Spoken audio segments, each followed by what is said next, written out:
Claudia, what brought you to New York City?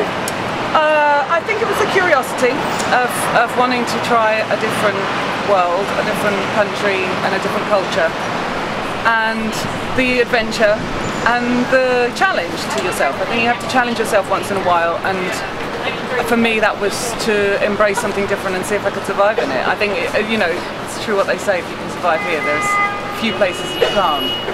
So being able to say you've done it is a real confidence boost, I think. And how's it going so far? It's going well, it's hard.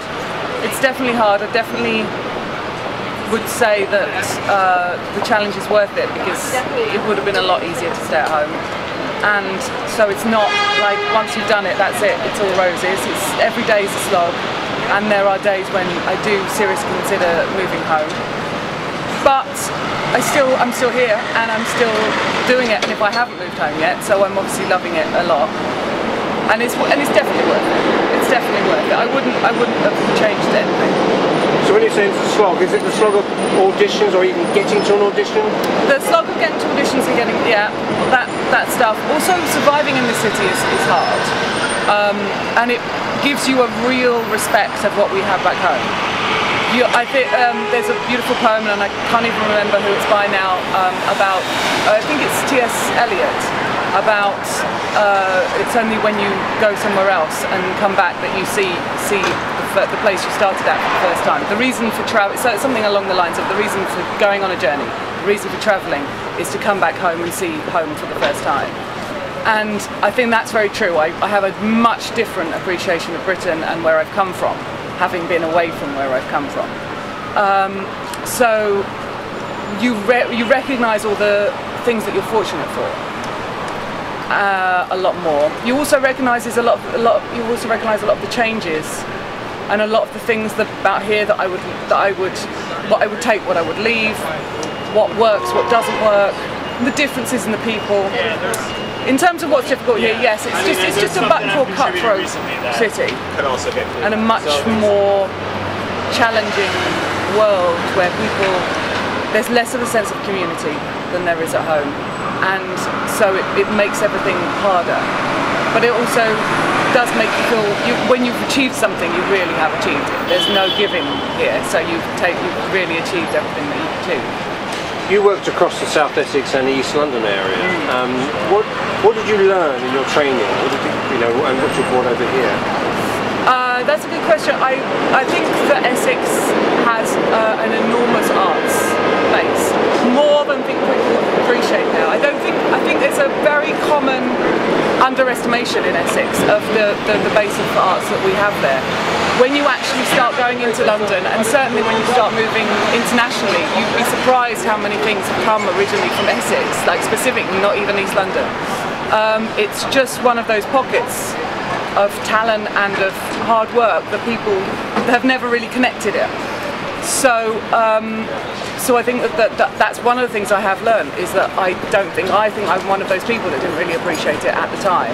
Essex is a great foundation for any arts interest, and especially theatre, I think, definitely, and film actually.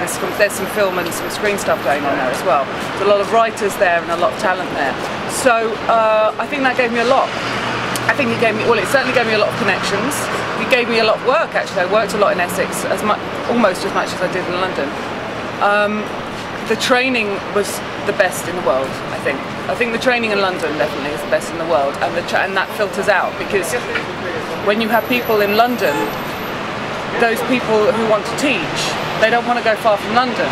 So you're always going to get the best teachers on the outskirts of London, as you are more than you are anywhere in the country. It's unfair for the rest of the country, but it's true.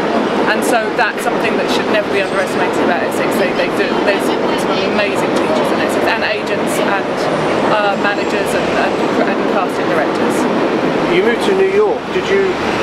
And when you came here, how did you get your name out there, or your CV out there? Oh God, yeah, you just have to keep going. You just have to keep going. I mean, I had a very great school, which taught me a lot of things. One of the things that they always teach you is to always have your resume and your headshot up with you. You never ever know when you're going to need it. And I've already broken that rule a couple of times, and by breaking it, realised just how important it is. You're just always on go mode, and never on stop mode. You hear stories all the time about people out jogging at 5 o'clock in the morning, and that's when they bump into the casting director, and if they have it on them, they have it on them, if they don't, they don't. So yeah, it's just constantly being on go mode, I think, which is exhausting. And what about, I often get young people say, oh, I'm only a sports journalist, or I'm only a theatre journalist. Are you an actress? How do you have quite a wide resume, so to speak? Yeah. Or pretend to have a wide resume. Yeah, yeah. And I think you always have to have other interests. I think it's a big debate about being dedicated to one thing, what that means. Does that mean that your entire world is that one thing?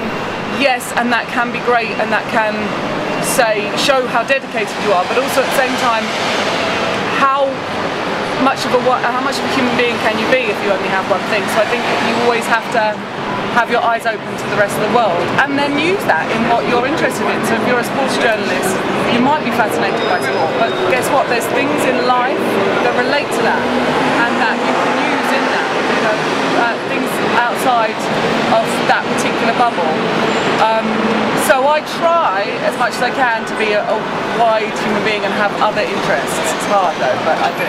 Is there a group of English actresses all sort of going for the same jobs? You meet people in the same auditions? Actually, there's far fewer English actors than I thought. There's a lot more in that I actually see working than I actually see out of work, which I think is possibly something to do with visa.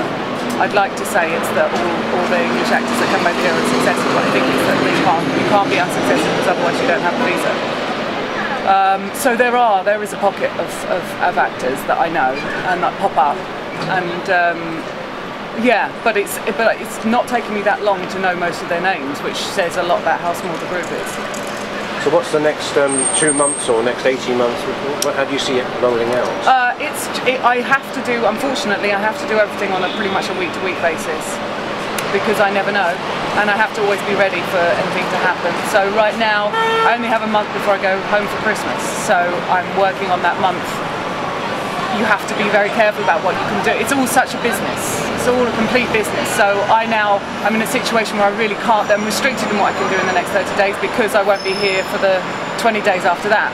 So my next 30 days is recuperation. I've just had a really, really busy month. Really busy. So a lot of recuperation from that, and a lot of letter writing to people that I've met. Now it's like follow-up time. My next month's going to be follow-up. That's my personal next month. I have to treat every block of time specifically to what I've got in my calendar. It's such a business. It's like running a store, running a coffee shop. It's everything. So young people, maybe in year 11 at school or 6th form, who are interested in drama, over in Thurrock, who aspire, have some form of ambition. What's your advice to them? My advice to them, very specifically, is you have to be complete. You have to love the art, not the fame, not the business, not any of the rest of it.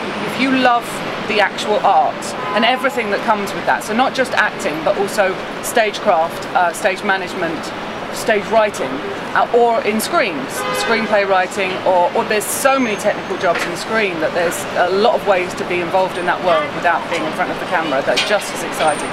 If you're interested in all of that, or at least 3/4 of it, and you're interested in that, not just the success, you have to separate success from the art. If you're interested in the art as opposed to the success, then make that decision and go for it. Get the best training you can get, not a second-rate training. Get the best training you can get. Dedicate yourself to it 100%, and constantly be on go. I'm prepared to constantly be on go, because you never know where that's. And don't fear anything. Once you've made that decision and made that leap, once you jump off the cliff, the fear stays on the cliff. Thanks very much. Thank you.